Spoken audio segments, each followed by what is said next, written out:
जय सिया राम। सब सुखला है तुम्हारी सरना, तुम रक्षक काहू डरना। ईश्वर सर्व समर्थ है। हम शास्त्रों में पढ़ते भी, श्री रामचरितमानस में भी श्री हनुमान जी के बारे में लिखा है, कवन सुकाज कठिन जग माही, जो नहीं होई तात तुम पाही। लेकिन व्यवहारिक जगत में कई बार हम इस बात को भूल जाते हैं और कई तरह के प्रश्न भी खड़े करना शुरू कर देते हैं हम कि प्रारब्ध है, कर्म फल है, संचित कर्म है, ये तो भोगना ही पड़ेगा। और दूसरी तरफ हम ईश्वर को सर्वसमर्थ भी बताते हैं। सर्वसमर्थ का मतलब है कि ईश्वर कुछ भी कर सकते हैं, ईश्वर को विशेषाधिकार प्राप्त है। तो क्या ईश्वर की शरण में जो व्यक्ति जाता है उसको इस विशेषाधिकार का लाभ मिल जाता है? क्या उसके सामने जो तकलीफें हैं, कठिनाइयां हैं, वो दूर हो जाती हैं? इसका उत्तर है हाँ, बिल्कुल दूर हो जाती हैं। जिस अनुपात में हमारा विश्वास होता है उसी अनुपात में ये कठिनाइयां हमारे जीवन से दूर हो जाती हैं, क्योंकि सर्वसमर्थ ईश्वर के लिए कुछ भी मुश्किल नहीं है। नियम सिद्धांत अपनी जगह पे है, ठीक है। ये पूरी जो सृष्टि है, इसकी रचना नियम और सिद्धांत के तहत ही हुई है। ये पूरी सृष्टि सिद्धांततः चलती है, ये बात ठीक है। लेकिन हनुमान जी के भक्तों के लिए सब सुलभ है, सब संभव है। बाबा नीम करोली जी महाराज, जो हनुमान जी के साक्षात अवतार ही माने जाते हैं, उन्होंने कई मौके पर इस बात को एकदम स्थापित किया कि ईश्वर की शरण में जाने के बाद कर्म फल के परे जाकर भी व्यक्ति को, भक्त को बहुत कुछ मिल जाता है और उसके जीवन में ऐसा कुछ घटित होता है जिसे हम चमत्कार कह सकते हैं। और उस तरह की चमत्कार बाबा नीम करोली महाराज ने अपने भक्तों के जीवन में घटित कराया। एक सच्ची घटना है नैनीताल की। और बाबा उस वक्त कैंची धाम में रहा करते थे, कैंची धाम के आश्रम में। नैनीताल में एक जगह है सिपाही धारा। सिपाही धारा में श्री रमेश चंद्र पांडे जी रहते थे, बाबा जी के अनन्य भक्त। और उनकी एक पुत्री थी, 15-16 साल की रही होगी उस समय। वो बाबा जी की अनन्य भक्त 15-16 साल की लड़की है और उसका नाम था शांता। उसका एक छोटा भाई भी उस समय उसके साथ बाहर खेल रहा था। खेलते खेलते अचानक उसको मूर्छा आ गई। न जाने ऐसा क्या हुआ कि वो मृत प्राय हो गया। बचने की सभी उम्मीदें खत्म हो गई। रोना धोना शुरू हो गया लोगों का। घर में उस मृत प्राय बच्चे को उठाकर लाया गया।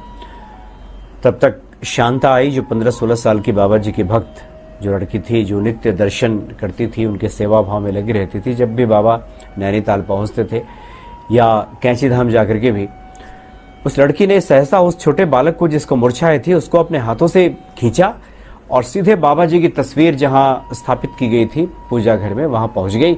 और महाराज जी, महाराज जी, महाराज जी, इस तरह से 3 बार उसने पुकारा। और इस भक्ति भाव से, इस विह्वलता से उसकी इतनी करुण पुकार थी कि उस मृत प्राय बच्चे के अंदर हलचल होनी शुरू हो गई और उसके प्राण लौट आए। घर में जो रोना धोना, चीखना चिल्लाना शुरू हो गया था, सब शांत हो गया।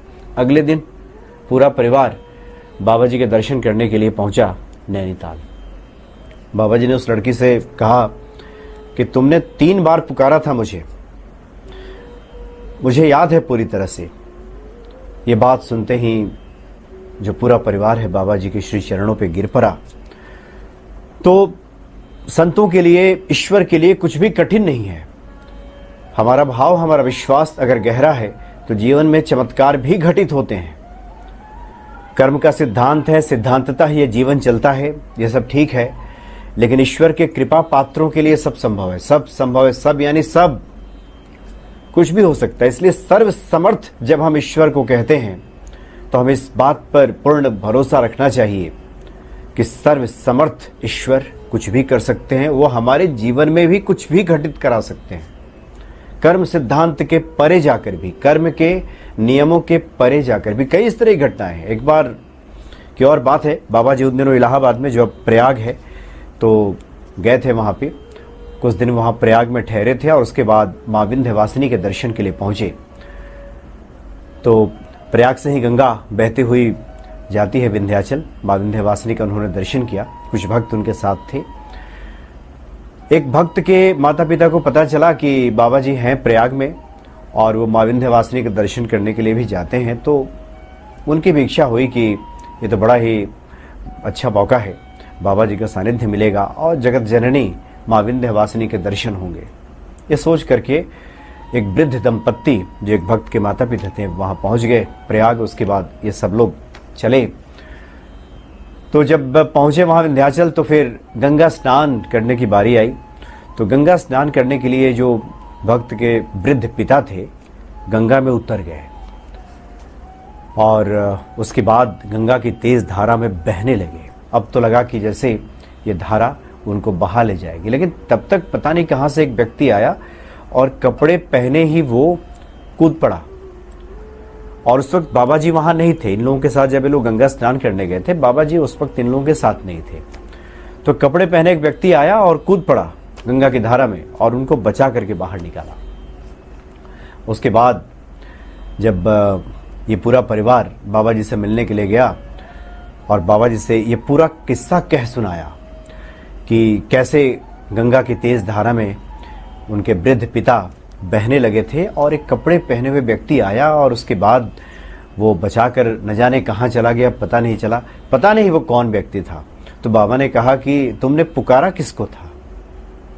तब ध्यान आया बाबा जी के भक्त को कि जब उनके वृद्ध पिता गंगा की तेज धारा में बहने लगे थे उस वक्त बाबा जी का ही स्मरण आया था। उन्हें लगा था कि अब बाबा जी ही कुछ चमत्कार कर सकते हैं और उनके पिता को बचा सकते हैं। तात्पर्य यह है कि सर्वसमर्थ ईश्वर के लिए कुछ भी असंभव नहीं है। इसलिए जो उनके भक्त हैं, जो उनके शरणागत हैं, नाहक ही इधर उधर की बातों में परेशान होते हैं।